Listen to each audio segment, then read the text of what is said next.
Gulfstream today. It's Ron Nicoletti along with Katie Stazak, and we have a real exciting weekend in store for you here at beautiful Gulfstream Park. Tomorrow we got the Cyrus Stakes, but today we have a 10-race card with some really nice carryovers, and one starts in the Rainbow Six, Race 5, $127,000 plus. If you're not aware of this fun bet, it's a 20-cent wager, and if you have that one unique ticket, you can take down the whole jackpot. Oh, but we're not done. We also have a carryover in the Super High 5 today of $6,700 plus. And if you're coming to join us here tomorrow, make sure you write down our first race. Post time will be 12:45 p.m. We have a 12-race card tomorrow with 7 stakes races. 7 stakes races. 4 of those will be for the Florida Sire Stakes. It's been expanded this year to include 2 3-year-old divisions, 1 for Colts and Geldings, 1 for fillies. It's just going to be a jam-packed day. Yeah, lots of fun. So the Rainbow Six will be on the last 6 races on the card, and along with the Pick 5, the last 5 races on the card. Let's see what's tweeting around the country about horse racing. The first one, a horse that I know I bet on a couple of times, and that's Z Maitre D.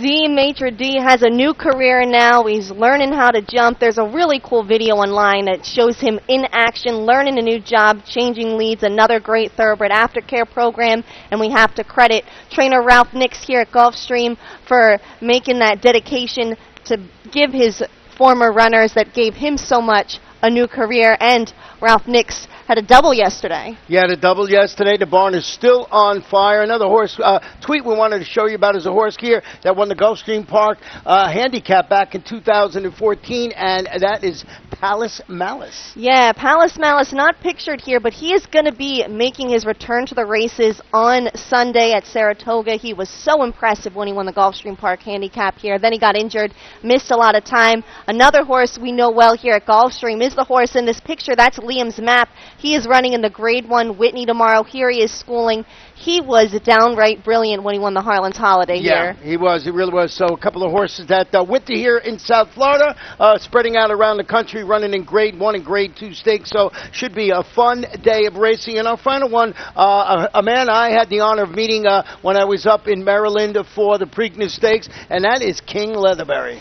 Being inducted into the National Racing Museum and Hall of Fame Day. Congratulations to everyone being inducted, horses and horsemen alike. This is from trainer Larry Colmus, who saw King Leatherberry up at the spa where the inductions are being taking place. It's going on right now, so that's very exciting. And one of my all-time favorite horses being inducted today, that's Lava Man. Lava Man being inducted along with, as we mentioned, King Leatherberry. So lots of exciting stuff going around the country in horse racing. But let's get back here to South Florida and take a look at Friday's card. And we're going to start it with a turf race, 5 furlongs, claimers, fillies and mares, 3 and up, non-winners of 2 races in life, or straight 3-year-olds. The claiming level $30,000 down to $25,000. Excuse me. Scratch the main track only, number 9, and that is Flash Jack. I went to the inside, and so did Katie with number 1, Lady Master.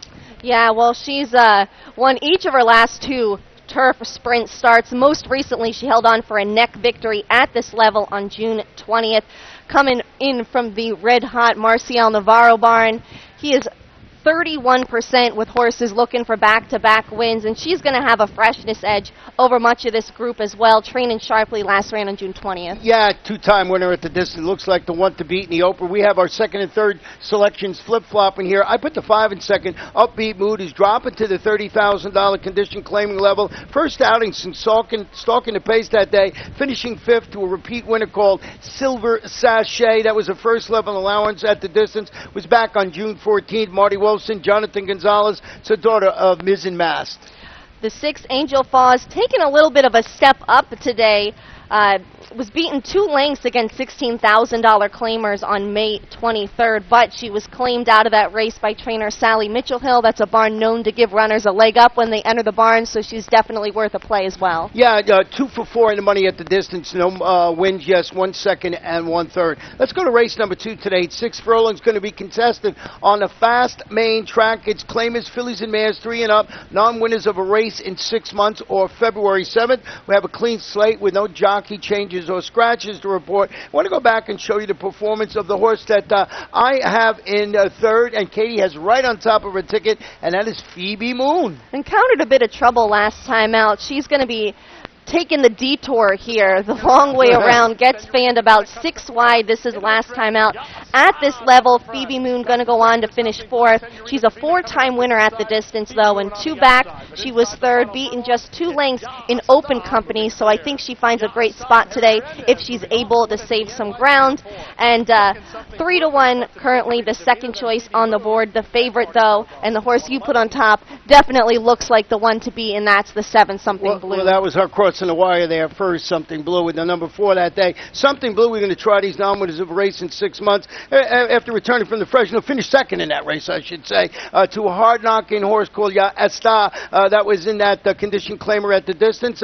Rohan Creaky is the trainer. He's 8 for 13. That's 62%. 62% with horses making the second start after a 45 to 180-day layoff. Going to play the percentages with number 7, Something Blue. I don't blame you. I have that percentage written down on my notes here with about 3 exclamation marks next to it that cannot be ignored. I also used the 8. You did too. That's Dakota Eyes. Should rebound today when returning to the main track and the 6 furlong distance for the first time since May when she finished second, just ahead of Something Blue. I think we have the right 3 there. Just box them around in different spots there. So we'll see how. And that's once again non-winners of a race in 6 months. And we'll go to race number 3 today. And this is a 7 furlong sprint. It's a claimer, and it's for fillies and mares, 3-year-olds and up, $12,500. We'll have 7 select runners going to post in here, and we want to go back, or Katie wants to go back and show you the horse I have in second. She has right at top, and that is number 7 today. Turnout was the number 1 in that day. I think we have a pretty good exacta here today, but take a look at Turnout all the way in the back here today. Going to look for some room along the inside there and end up angling out. I think she makes a very nice run here. Going to finish second, only beaten a length by the horse that's in front there, angling back in along the rail, just weaving in and out of horses, no straight course to go, and going to end up getting there for second, just behind Tar and Feather from the Stanley Gold Barn. Impeccable breeding, we've talked about that filly before, but she was also a repeat winner, and I think she finds a great spot today. Yeah, and the horse who ran third in that race came back to win its next start, and that is Pursuing Fate. So coming out of that key race in here, but I did go with the horse Katie had the second. We got our exacta flip. Princess Malia moved to the Marcial Navarro barn. We mentioned him in the opening event. Via the Claim makes her first start since drawing away. She was the favorite that day. She really walloped the field of $16,000 optional claimers. Won that race by 6+ lengths. You know the exploits of Marcial Navarro. He's 30% with new claims, and he's got Eddie Castro atop this 3-time winner at the distance. 6 races, 3 wins, 2 seconds. Had to put that one on top, but all the reasons you mentioned for turnout, got to have that one on the ticket too. The 7 furlong distance isn't as common as some of the other races, and horses normally either really take to it or don't. This one loves it, so must be somewhere on the ticket. I also threw in Roll It Gal, going to debut at this distance off a dominant 6-length score going a mile against $6,250 claimers on July 24th, and you used Duchess of Wicklow. Yeah, Duchess of Wicklow seems to run here all the time, and always throws somewhere on the ticket. Another it's dropping today to the $12,500 level, stretching out to the distance. We were talking about 7/8 of a mile. Chased the pace 5 wide last time out, got beat 2 lengths. That was against $16,000 optional claimers going 3/4 of a mile. Really good spot for this horse today. Second choice on the morning line. Today's 4th race, 7.5 furlongs. These are turf maiden claimers, fillies and mares, 3 and up. $50,000 down to $40,000. Couple of scratches in here of number 3, Shanka, and number 10, Sweet Medea. I went with the number 6, Tis Our Destiny. I'll start with that one first. Who you have in second? This one is turning back to 7.5 furlongs. Going to wear blinkers today after returning from about a 7-week fresh need to come within 3/4 of a length. As the favorite of defeating $35,000 maidens going a mile, Safi Joseph Jr., Eddie Castro in the saddle today. Like this horse on my ticket. A lot of people do. 9 to 5 morning line favorite, Tizzy Our Destiny. I like her a lot, but I'm going to take a chance in here with the one all about that chase. 12 to 1 on the morning line. Going to make her turf debut today in her first start for the Kathleen O'Connell barn. Hasn't run since February. She was a well-beaten 6th in a maiden special way at Tampa. The horse that won that race, eventual Grade 1 winner, Include Betty. In her career debut, she was second, beaten just a half length, and I think she's got a bit of a grass pedigree. Medaglia d'Oro, pretty versatile as a sire on both surfaces, but the dam side, very strong turf. So I think, why not take a play on a 12 to 1 shot? What about the 8, Blavatsky? This is a horse that you have to have on your ticket. I was real close to putting this one on the top, and I'll tell you why. Stepping up, stretching out, after making a strong late rally to get beat ahead. That was against $12,500 maidens, going 5 furlongs on the turf. The barn is on fire. Antonio Sano and Marcos Menendez, the jockey, also on fire. These guys have hooked up. They're running very well. So I just thought this horse with the hot barn was a horse that you had to put on your exacta and trifecta ticket. They brought home your long shot yesterday. That's right. They brought home the long shot in the last race. But everything that this barn has been sending out, they are now. Antonio Sano is now the leading trainer at the meeting, and this horse, I think, is going to run well in there. Then another horse I used, and also you did too, is Lucky Pinot, who's eligible to show more today. Absolutely. Only has one start under her belt.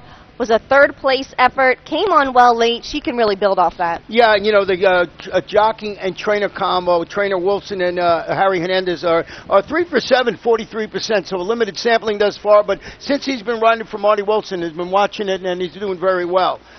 Let's go to race 5, and if you don't know by now, that is where the Rainbow 6 is going to start today with almost that $128,000 in the pool. It's a 1-mile claimer, 3 and up, $6,250. Once again, a clean slate with no scratches or jockey changes to report in here. We both have the number 4 Bluegrass Jam on top of our ticket. Looks like a logical horse on the drop. Yes, and should be really well suited to the turn back today. He's finished second in each of his last 2 starts, up on the lead early each time and just tired, but that was going a mile and a 16th, a mile today, giving him the stamp of approval. Yeah, and that was 7 days ago. Some people like that, some people don't. Coming back on a little bit of a short turnaround. I went with the 1 Whiskey Tap in second. Renews the rivalry with Bluegrass Jam after making that 4 wide, finishing that 4 wide fourth behind him at this distance. That was back on July 3rd. The barn is really solid with the 31 to 60 day freshening up near 25%. So I just go off that performance back on July 3rd. Seems to run well with Bluegrass Jam. Threw it on the ticket. I also threw in the 7 Scorpion Time, going back a little bit in his past performances, but 3 starts back he ran at this level and distance and was what I thought a very solid third. Finds a good spot today and should relish returning to the main track. Did not like the slop last time out, and he didn't like the grass either the start before that, so I think getting back to ideal conditions. Yeah, I got a little bit of a long shot I'm going to put on my ticket. Just thought he ran okay last time out, and that was the number 3 horse Strongbow. He's going to face these open claimers today after responding last time out to a surface switch with that $6,250 3 lifetime victory at this 1 mile distance. And these are the type of horses that always come up and jump up and get me when I start my Rainbow 6 ticket. So I thought I'd add it today, and that is a 1-4, 1 and 3 for me.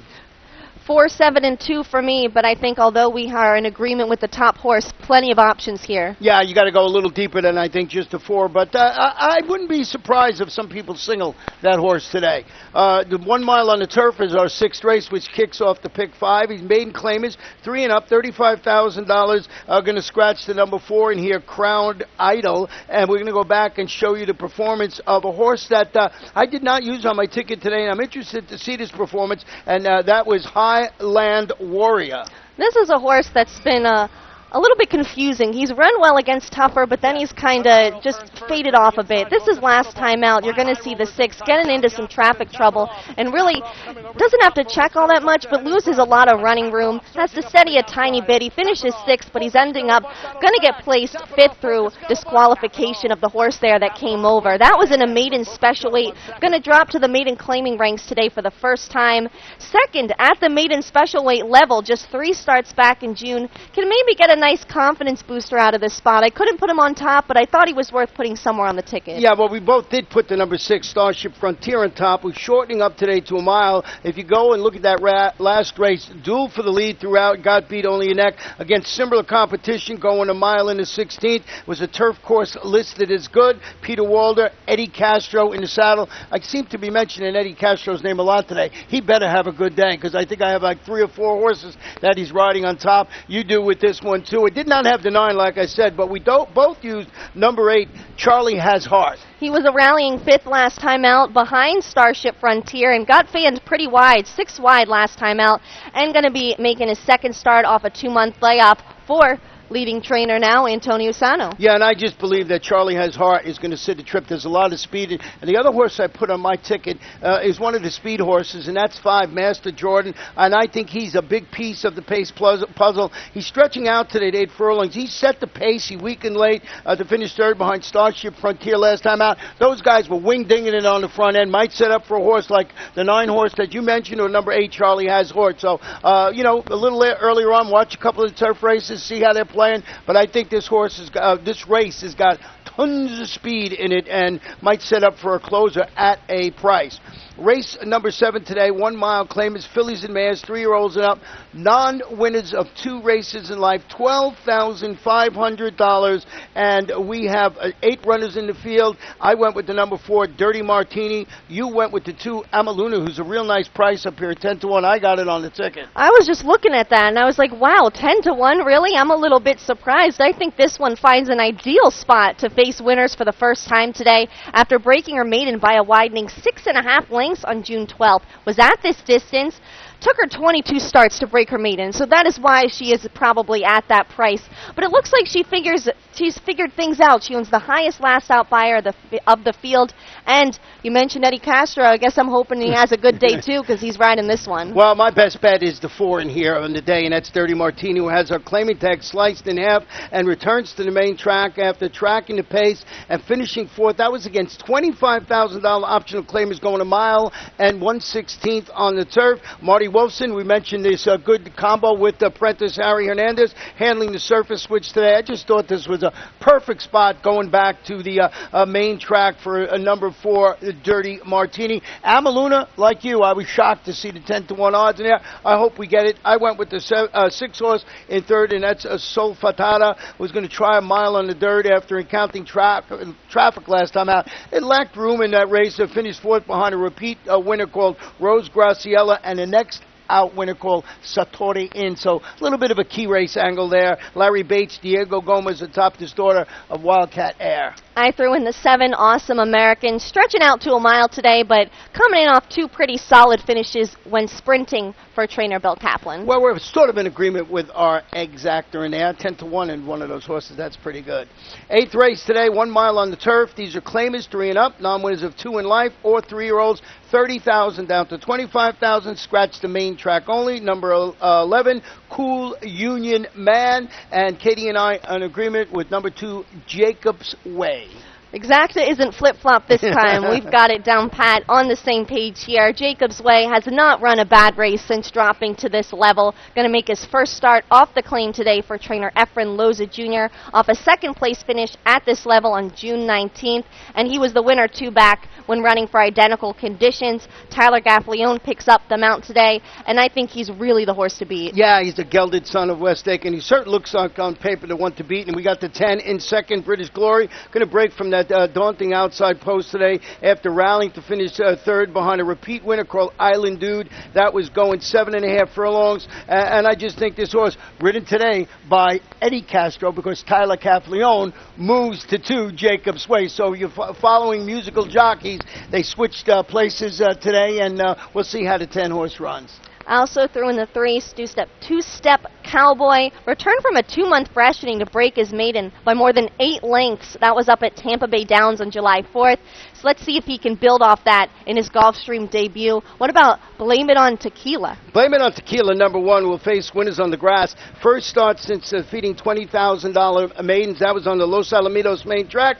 Kristen Mulhall started her first horse here at the Gulfstream meeting and won. So why not go back to her her again. Jesus Rios atop the son of Kila, who's by numerous. So there is turf breeding in this horse, and I think this horse looks like it's at a proper level. Love the play on words with the name. Great name there with the sire. With playing on tequila. 9th race today. 6 furlongs, allowance, optional claimer, fillies and mares, 3-year-olds and up, 7 runners in the field. Want to go back and show you the performance of the horse Katie has right on top, and I have in third, and that is Emerald Citadel from the Leon Minot barn. I thought this horse was really game last time out and finished just behind a very nice mare from the Jose Garofalo barn in Miss Darla. See Emerald Citadel, the 6 down on the inside, Miss Darla on the outside, and it looks like Emerald Citadel is just going to get out-knotted. Miss Darla not only wins this race, but she's going to be a repeat winner in an even higher $25,000 optional claimer in the next start. So I thought with that company, I would put her on top, and I even liked her start prior when she was third behind the stakes caliber Sky Gold and a nice filly from Ralph Nick's barn in Colt Classic. So I think she becomes the class today.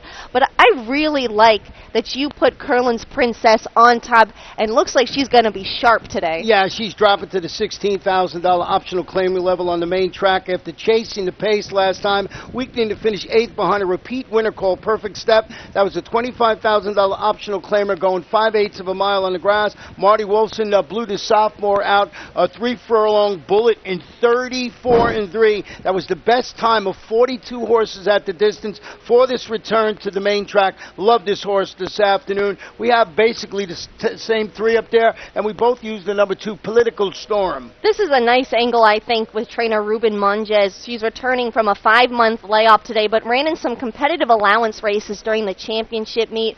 Ruben Monges just does great things with horses coming off long layoffs. Never count them out. Yeah, Luca Panici will be in the saddle today. Always love the chance to say Luca Panici. 10th race today, 7.5 furlongs, turf, maiden claim is 3 and up, $12,500. Scratch the 11 and scratch the number 12. Those were the main track only participants. We got our exacta flip-flop. We'll let Katie start with the number 8, Majestic Z. Well, whichever way you put it, Ron, this is a majestic race. We have a majestic exacta here, albeit flip-flop. Majestic Z is from the Barry Croft barn. Finished second in each of his last 2 starts at this level, beaten less than 2 lengths each time. Harry Hernandez is going to ride for the first time today, see if he can leg him up that 1 additional position. Number 5, Majestic Kingdom, is dropping to this level, $12,500. Returned from the freshening to track the pace. Faded, but it was against considerably tougher $40,000 maidens going a mile in the 16th. Rodolfo Garcia teams with the jockey Tyler Gaffleone. Majestic Kingdom, Majestic Z, screams exacta box to me. Who'd you use in third? I took the trainer angle with the 3 Rising Creek from the Wesley Ward barn. Just has a lot of room for improvement in just his second start. Broke slow and finished 5th in a 5-furlong turf sprint on July 17th, so should also like the little bit of extra real estate. Yeah, I threw in Starship Rocky, one of the horses I'm going to use on my Super High 5. We mentioned that carryover of over $6,700. This one was solid in defeat when stalking the purse early. Goes up, gets the lead, and again gets caught late, finishes second at the same level in distance. Steve Dwoskin and Luca Panici in the saddle. Another chance to say Luca Panici. Good luck today, Luca, and good luck, everybody. Yeah, it's going to be a fun day of racing. Don't forget tomorrow we have the Sire Stakes, the first race post, a special post, 12:45 p.m. Mark your calendars, set your clocks. It's going to be a great weekend.